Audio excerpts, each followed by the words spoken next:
అగ్రరాజ్యం అమెరికా ఎప్పుడు ఎలా ఉంటుందో ఎవరికీ తెలియదు. తన అవసరాల కోసం శత్రువులను దగ్గరకు తీసుకుంటుంది. అవసరం తీరాక మిత్ర దేశాన్ని కూడా దూరం చేసుకుంటుంది. ఇన్నాళ్ళు భారత్ తమకు మంచి మిత్ర దేశం అని చెప్పిన అమెరికా ఇప్పుడు ఏకంగా వార్నింగ్ ఇవ్వడం చర్చనీయాంశమైంది.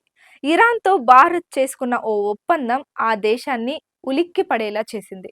దీంతో మిత్ర దేశమని కూడా చూడకుండా వార్నింగ్ ఇవ్వడం అమెరికా ద్వంద్వ వైఖరికి నిదర్శనం. చాబహార్ పోర్టు నిర్వహణకు సంబంధించి భారత్, ఇరాన్ మధ్య తాజాగా కీలక ఒప్పందం కుదిరింది. ఈ డీల్ అగ్రరాజ్యం అమెరికాకు మింగుడు పడడం లేదు. దీంతో భారత్ ను పరోక్షంగా హెచ్చరించింది. టెహ్రాన్తో లావాదేవీలు జరిపే దేశాలపై ఆంక్షలకు వెనుకాడబోమని ప్రకటించింది.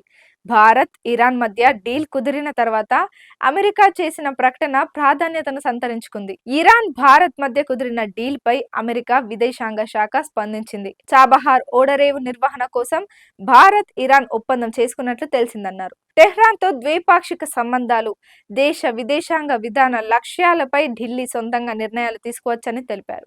అయితే ఇరాన్పై అమెరికా ఆంక్షలు విధించిందన్న విషయం గుర్తుంచుకోవాలని సూచించారు.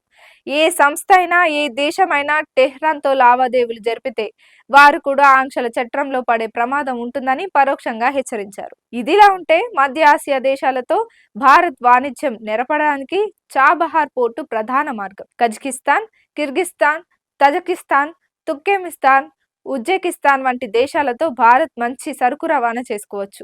ఆఫ్ఘనిస్తాన్ కు కూడా భారత్ అందించే ఆహార ధాన్యాలను ఈ మార్గంలోనే పంపిస్తారు.